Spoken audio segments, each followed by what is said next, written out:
नमस्कार मित्रों, मैं रमाशंकर सिंह ठाकुर अपनी यूट्यूब चैनल जगत गुरु योगशाला में आपका स्वागत करता हूँ।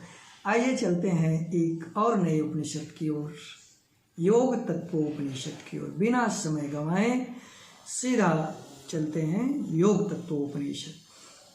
योग तत्वोपनिषद सीधा याद करें कि ये कहाँ से लिया है।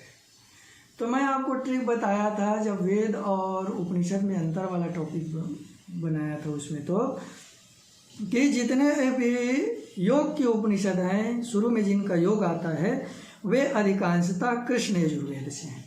अपवाद में बताया था मैं योग चूड़ामणि उपनिषद, वो सामवेद से था। फिर अब इसमें क्या क्या पढ़ना है हमें ये देखना है। मंत्र, लय, हठ, राज, योग, इनकी अवस्थाएं, आहार व दिनचर्या, योग सिद्धि के प्रारंभिक लक्षण एवं सावधानियां, इतनी चीज हम इस उपनिषद में पढ़ेंगे। ये चतुरंग योग का वर्णन है इसमें, है ना। मंत्र, लय, हठ, राज का पर इसको ये क्रम को याद रखना है भाई कि हठ पहले आया कि लय पहले आया कि राज पहले आया। ठीक है, तो देखना कैसे याद रखना है। मंत्रों का लय पूर्वक जाप करें, बिना हठ किए तो राजयोग प्राप्त होगा। मंत्रों का जप करना है लय के साथ, बिना हठ किए तो राजयोग निश्चित प्राप्त हो जाएगा। ये ट्रिक है, ऐसे ट्रिक आपको कहीं नहीं मिलेगा मित्रों।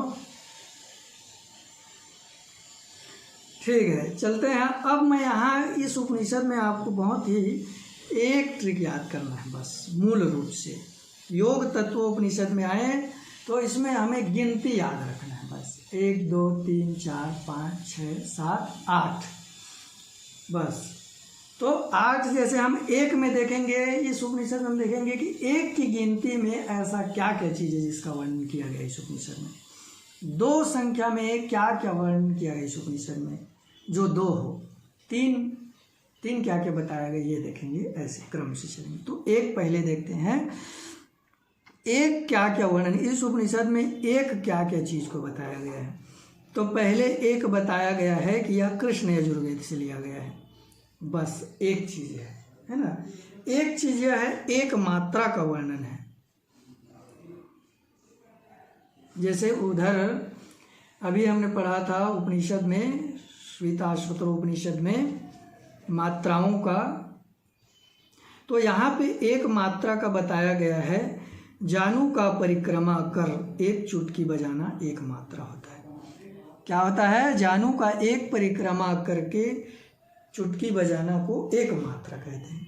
तो एक याद रखेंगे तो याद रखना है आपको कि एक कृष्ण यजुर्वेद और एक मात्रा का वर्णन है एक में।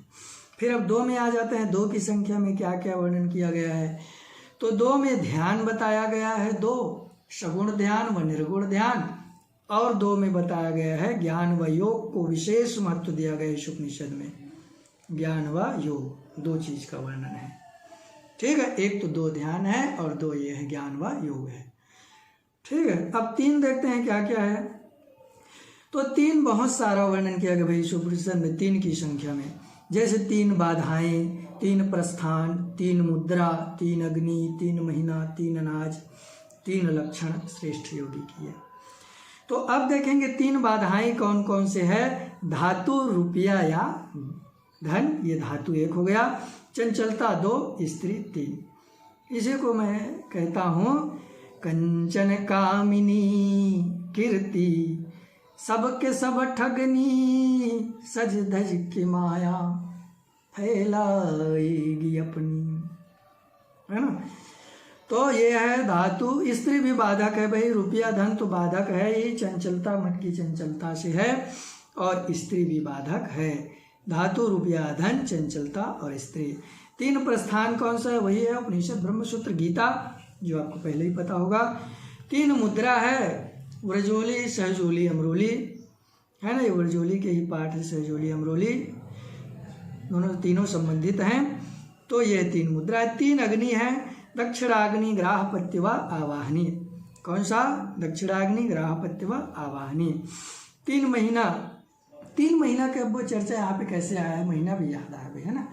तो 3 महीने तक प्राणायाम का अभ्यास करना है प्रतिदिन 4 बार। ठीक है, यहाँ 4 में फिर लिख लेंगे 4 बार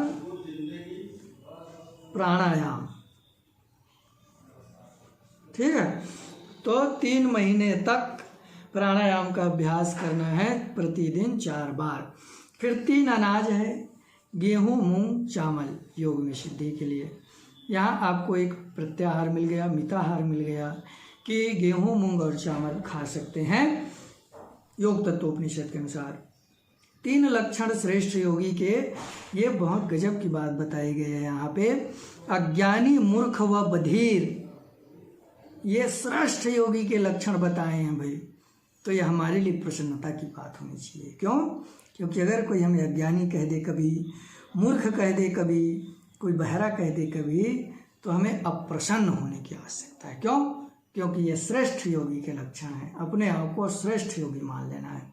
किसके अनुसार? योग तत्वोपनिषद के अनुसार। ज्ञानी, मुक व बधिर, ज्ञानी, मुक व बधिर। 4 अवस्था का वर्णन है, जागृत, स्वप्न, सुषुप्ति अवस्था। 4 योग का वर्णन है। मंत्र करो लय के साथ, बिना हट किए हुए तो राजयोग प्राप्त होगा। 4 प्रमुख आसन हैं, सिद्धम पद्मम सिंहम भद्रम, सिद्धम पद्मम सिंहम भद्रम, सिद्धम पद्मम सिंहम भद्रम। 5 धारणा है जो 5 तत्वों में किया जाता है, पृथ्वी, जल, अग्नि, वायु, आकाश में। 5 तत्वों का स्थान शरीर में बताया गया है। तो अब यहाँ पे एक डाउट हो रहा होगा कि ये 3 बहुत सारा है, कैसे याद रखें कि क्या क्या 3 को लिया गया है इसमें। तो उसको भी मैंने एक ट्रिक से बना दिया है। क्या क्या चीज़ हैं जो इसको 3 लिया गया है इसमें, तो इसको ध्यान से सुनना। एक श्रेष्ठ योगी के लिए क्या चीज़ बाधक है? एक श्रेष्ठ योगी के लिए अनाज, मुद्रा व अग्नि लेकर प्रस्थान करना, ये तीनों प्रमुख बाधाएं हैं और इससे योग तत्व को प्राप्त नहीं किया जा सकता। अब ये लग रहा है कि योगी के बारे में बताया जा रहा है, लेकिन योगी के बारे में नहीं बताया जा रहा है। जो 3 की संख्या में है वो क्या क्या है ये बताया गया इसमें। एक श्रेष्ठ योगी के लिए अनाज, मुद्रा, अग्नि लेकर प्रस्थान करना, ये तीनों प्रमुख बाधाएं हैं और इससे योग तत्व को प्राप्त नहीं किया जा सकता। इतना सुंदर ट्रिक बना है, लगेगा कि योगी का लक्षण बताया जा रहा है, लेकिन नहीं। एक श्रेष्ठ योगी में श्रेष्ठ योगी के 3 प्रकार बतलाया गया है, श्रेष्ठ योगी के 3 लक्षण बताया गया है। अनाज के 3 प्रकार बताए गए, 3 प्रकार के अनाज, मुद्रा 3 बताया गया है, अग्नि 3 बताया गया है, प्रस्थान के 3 प्रकार बतलाया गया है, बाधा 3 बताया गया है। समझ रहे हैं ना?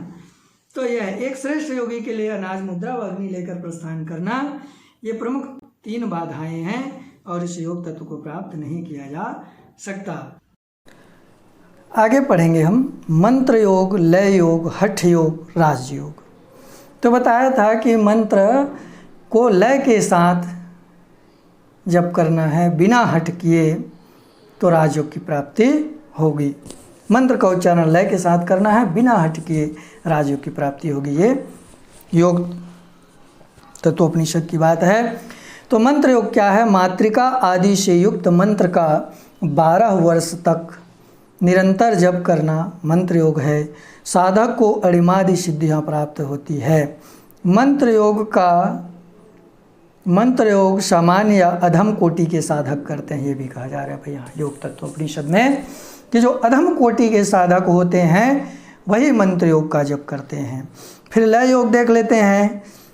लय से आपको याद रखना है, लय से जुड़ा हुआ शब्द है लीन होता है। एक लीन, लय से लीन होता है, सीधा लय लीन होता है। तो लीन क्या होता है? चित्त लीन हो जाता है किसमें? परमात्मा में, तो उसको लय योग कहेंगे। इतना सुंदर ट्रिक है। लय लीन याद रखना सीधा। लय योग मतलब लीन। तो लीन का क्या हो जाता है? चित्त लीन हो जाता है किसमें? परमात्मा में। तो परमात्मा में चित्त का लीन होना ही लय है और यही लय योग है। लय योग के करोड़ों प्रकार हैं, ठीक है भाई। लय योग के करोड़ों प्रकार हैं, उसमें नाद भी एक लय है। हर क्षण परमात्मा का निरंतर चिंतन करते रहना ही लय योग है, ठीक है। अब आ जाते हैं हठ योग। हठ योग में एक अलग हट के बात आई है भाई। यहाँ क्या बात? कि जो अष्टांग योग का वर्णन है ना, उसको हठ योग के अंतर्गत किया गया। इसके अंतर्गत हठ योग के अंतर्गत अष्टांग योग को बताया गया है यहाँ योग तत्वोपनिषद में। हठ योग के अंदर अष्टांग योग कौन बोल रहे हैं? योग तत्वोपनिषद। फिर राजयोग, व्रजोली समझोली अमरोली को साधने के पश्चात साधक राजयोग को सिद्ध हो जाता है और फिर उसे हठ योग की क्रिया करने की आवश्यकता नहीं होती है। ठीक है भाई, जब राजयोग सिद्ध हो जाए तो हठ योग का कोई औचित्य ही नहीं है, वही बताया गया यहाँ पे। निषिद्ध आहार हठ प्रदीपिका के अनुसार ही है। कट्वम लतिक्षण लवणोष्ण हरित शाकम सौवीर तैल तिल सरसप मध्यमत्सान अजादिमास दधितक्र कुलत्थकोल पिण्याक हिंगुल सुनाद्यम पथ्यमाहु, ये जितना बोला सब निषिद्ध आहार है, ये हठ प्रदीपिका के समान ही है। उसके अतिरिक्त बताया गया है अग्निताप, स्त्री प्रसंग, अधिक चलना, प्रातः स्नान व उपवास को भी निषिद्ध माना गया है। इसमें विचार आप लोग करेंगे, मैं यहाँ पे नहीं कर रहा हूँ क्योंकि विषय लंबा हो जाएगा। अग्निताप, स्त्री प्रसंग, अधिक चलना, प्रातः स्नान, उपवास को क्यों निषिद्ध माना गया है आप चिंतन करेंगे या कमेंट में बताना। प्रत्याहार में क्या क्या शामिल किया गया है? वही दुग्ध, घृत, गेहूँ, मूंग, चावल, ये बताया था 3 अनाज का प्रयोग किया गया, गेहूँ, मूंग, चावल का। उसमें दूध घी भी शामिल कर लेना भाई, बस और क्या चाहिए। ओंकार साधना, एकांत में ओंकार का जप करना चाहिए। आज की क्लास संपन्न, ये उपनिषद खत्म। बहुत बहुत धन्यवाद मित्रों। अगर वीडियो पसंद आई हो तो लाइक, सब्सक्राइब और शेयर करना ना भूलिएगा, क्योंकि आप ये करते रहेंगे तो मेरे भी मन का उत्साह बना रहेगा और मैं आप लोग को अच्छे से अच्छे वीडियो देने का प्रयास करता रहूँगा। धन्यवाद।